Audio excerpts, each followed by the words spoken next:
So one is called a linear search, another is called binary search. You know all these two techniques, or we should discuss? We should discuss, right? Okay. Linear search, I know the Yeah. common Yeah, it's a the very linear easy. search. Yeah, it's just the for loop. Yeah. We are going one by one. Yeah. The So binary search means the n by two. I mean, we need to make the login. element. Yeah, log n by two something. Login. Yeah, we will see. So the linear search is very easy, and it's applicable at anywhere in the array, right? It doesn't have Okay. any restriction. You can apply linear search in on any array. So Uh-huh. linear is search is for global use case, right? Uh-huh. So Yeah. what do we do in linear search is that we iterate through each element. Suppose you have to find something called, if a given array is like suppose 1 5 4 3 5 3, and suppose we have to find 3. Okay, so it's very easy, right? Mhm. We will look, Just suppose loop the yeah. int x equal to 3. So very easy, right? For int I equal to 0, I less than n plus I, if a of I equal to x,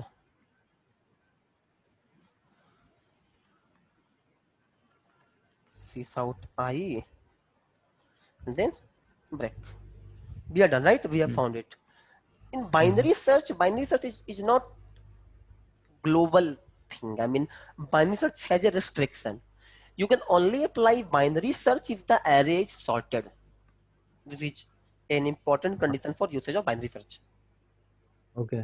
And for instance, it's easy since we are traversing through the whole array. It's the complexity is of n, right? Uh-huh. For Uh-huh. binary search, we will see that it's not O of n, it's much less. That's why binary search is preferred, but it with a condition. You can, I'm reiterating it. You can use binary search only if array is sorted.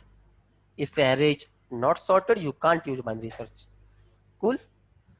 Yeah. So now we'll see how to actually use binary search.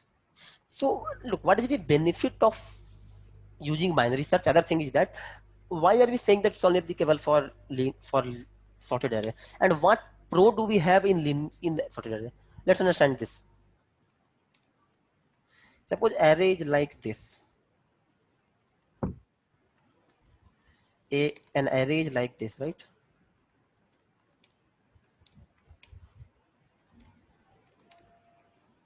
Right. So what is the benefit that we are getting for this array? Suppose we have to find 10, not 10. Suppose let's say find 6. So what is the benefit that we are getting here? And why do you think that linear search is not actually required? Do you have anything that can infer to this argument, that why is it beneficial? Why having a sorted array is beneficial for searching, and we can actually reduce the time complexity in this case? Like instead of searching from, I mean, um, the whole array, it will be waste of time.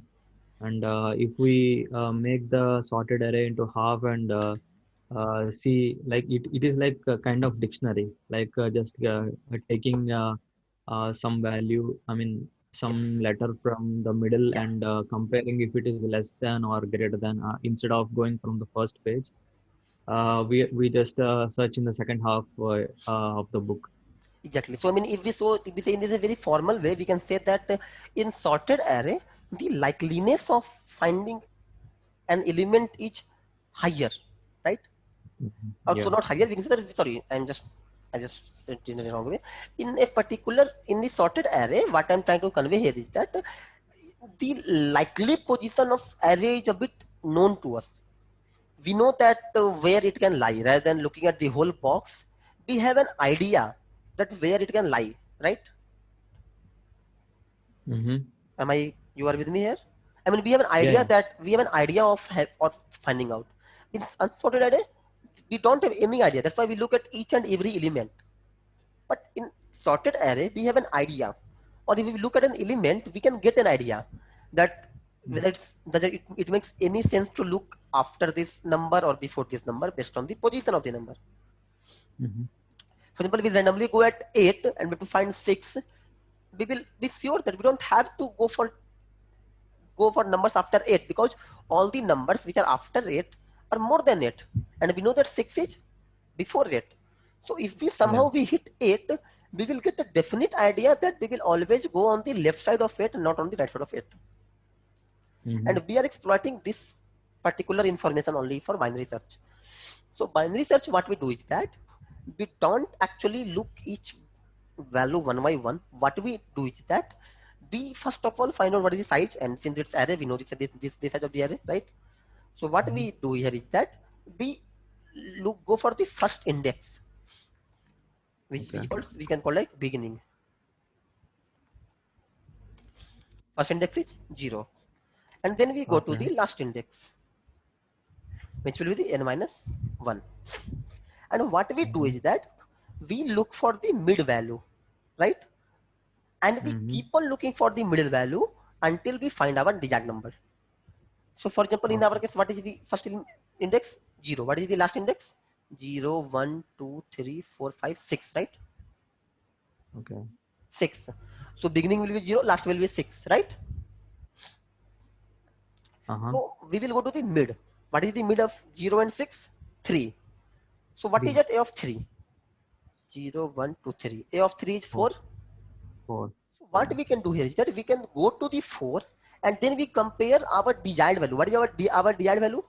Our desired value is 6. 6. And we have to find out 6 using the information for 4. What is the information that we are having now? 4. Because using the 4. theory of mid, we reach to the 4. And how can we Mm-hmm. deduce the information of 6 from 4? What information can we deduce from this one? Like comparing the last element with the 6, right? No, no, no, not statement. If we are at 4 and you have to find 6 and you know that array is sorted, what information can we deduce from this? We can simply deduce that there is no point in wandering on the left side of the 4, right? Yeah. Yeah. This is Mm-hmm. crystal clear to us, Mm-hmm. Mm-hmm. right? Since we are at Yeah. 4, we have to find 6. We can be pretty sure that there is no point in moving on the left side of 4.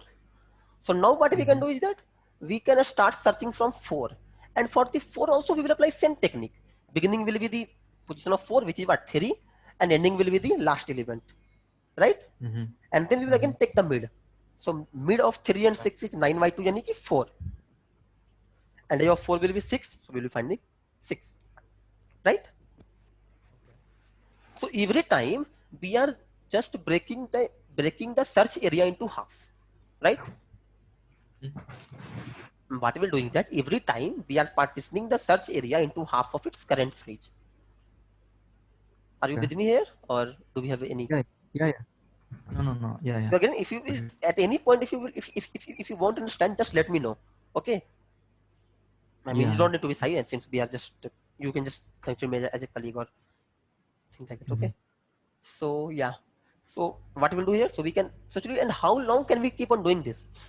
Until, so in winding search, there also a possibility, you know, that if I will tell you, okay, give me 5, you won't find 5 at all, right? You won't find 5, right? Mm-hmm. Yes. So you have to stop also, no? So we have to also need a stopping criteria. So there will be a time will come in breaking things into half, is that at a time we will be pointing to a single element, right?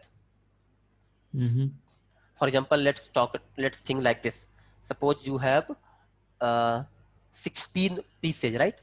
And you have to divide it in, you will just divide it into half. So 6 ka half will be 8, sorry, 16 ka half will be 8, 8 ka half will be 4, 4 ka half will be 2, and 2 ka half will be 1.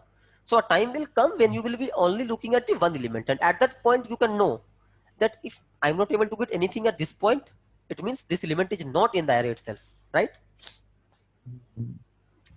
You are with me? For example, let's understand this like this. Suppose you have to find 5. What you will do? We will go to the 4 according to beginning and last. We will go to the 4, right? 4. Yeah. First, And then we we will, need to mid and go to the second left, yeah. second half, So and 4. then So every again 4 move and 10, we will go to 6, right? mm-hmm. Mm-hmm. and then between 4 and 6 we will come back to 4 itself, right? Yeah. And since if after that we will try to cut things into half, we won't be able to cut, because in this case beginning will also be 4th index, 4th index, and ending will also be 4th index. Yeah. It is beginning and end will be same. In this case we will know, okay, there's no way of going that. So that's what will become our exit point. So our exit point will be equal to begin is not equal to end. It means as long as we are not pointing to a single element, we will keep on moving. Cool? Are we cool here? Yeah. Yeah. And so mid will be what? Begin Mid plus will be begin plus last minus by 2. and then what we'll do? We will say okay. If And the element, okay, if the mid is equal to x means the value which we are trying to find, right? yeah, we will see here like this. Okay. Okay. Yeah. Return break. Yeah, we can say okay. Sys out mid, right? Or we can say if a of mid. If or should we have give else if or if? I mean, look, we can also write else if, but since we are breaking from here, anyway, if this condition is true, we don't go past that, right? Oh, okay. Yeah.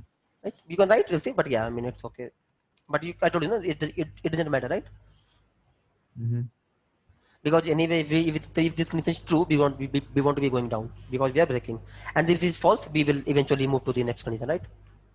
Okay. But yeah, if a of mid is greater than x, it means we are greater than x. What will do? It means what will happen? Suppose we have to find 6 and we are at 8. What will happen? Then we will search between 1 and 8, right? So it means what will happen? Our last will change, right?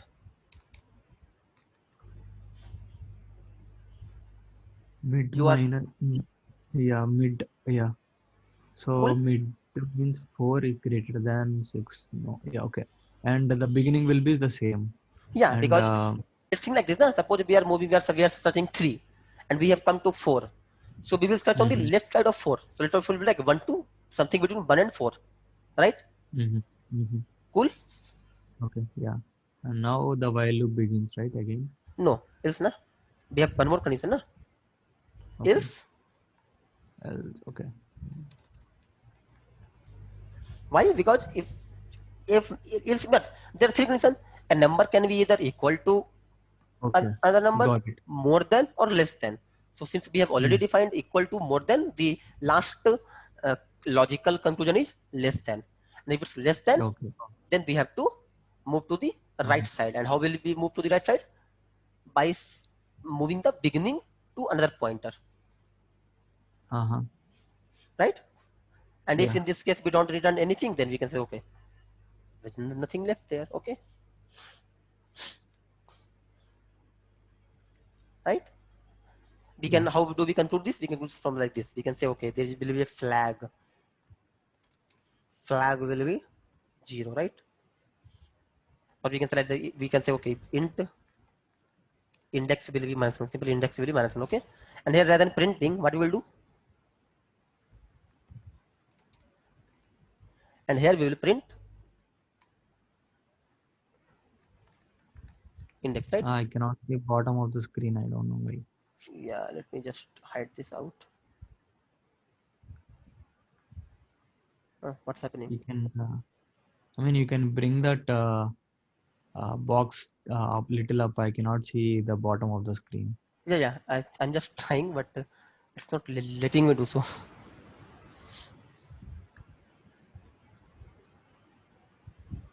But yeah, no issue. I will, let me just do something.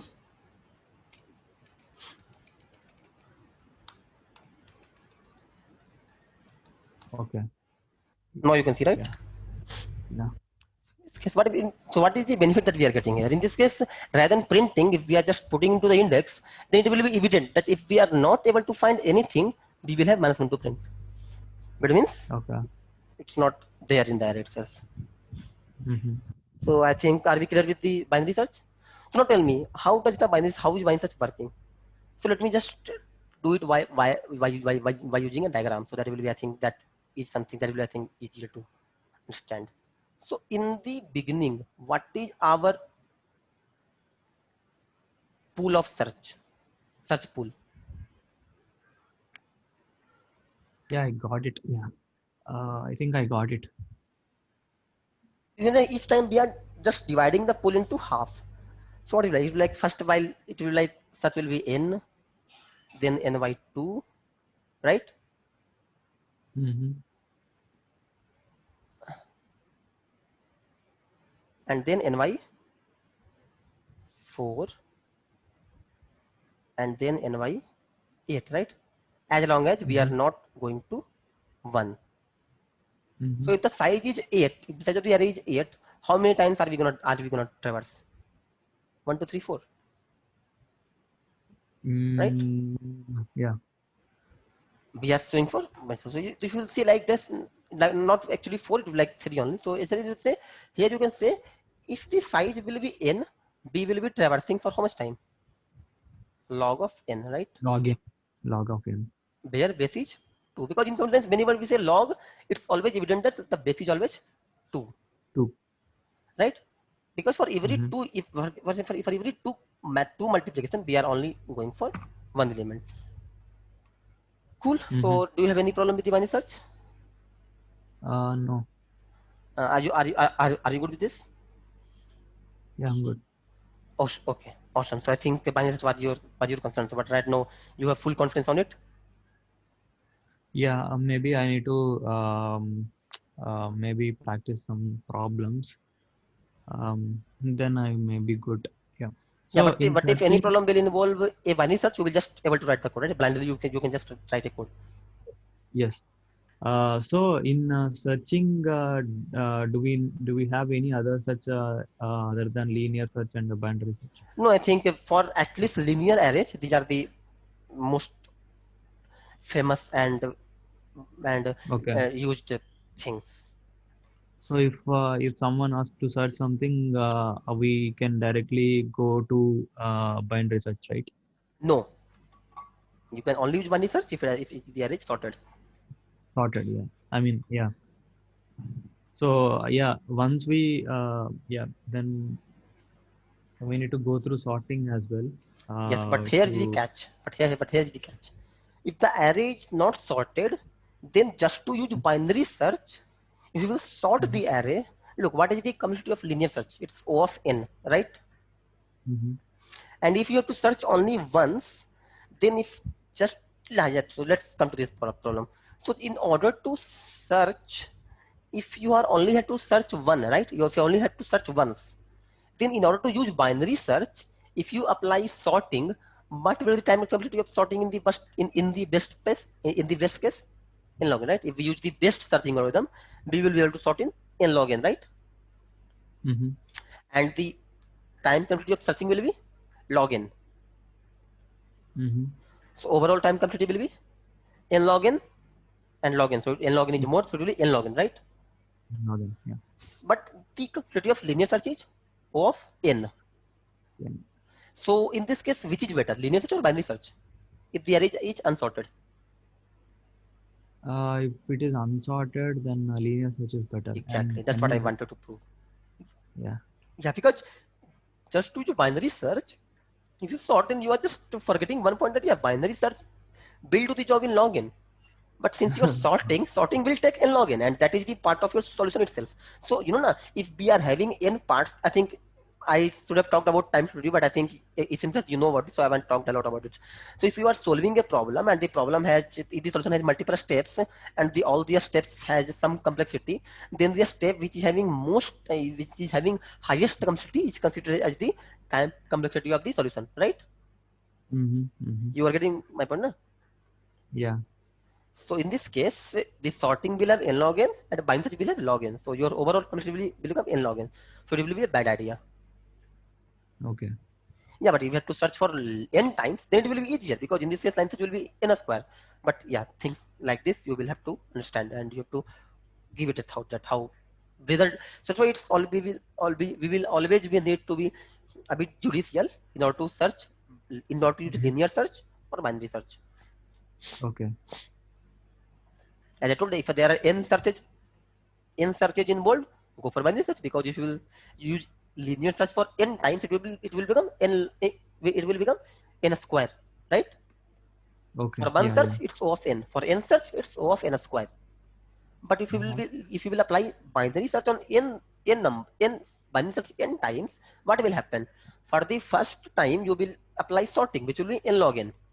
And for searching n times, what will be the time complexity of the binary search? For one binary search, it's log n. For n binary search, it will be n log n. So it will be Mm-hmm. n log n at the end. So you are getting my point, no? Yeah. Yeah. Yeah. So so just that binary search is cheaper. It doesn't mean that we can use it everywhere. We can only use if it's sorted, and we have to judicially take a decision whether to sort or not. Okay. Cool. Yeah. Awesome. So next, if you are okay with this, we can move to the next topics. So I think we can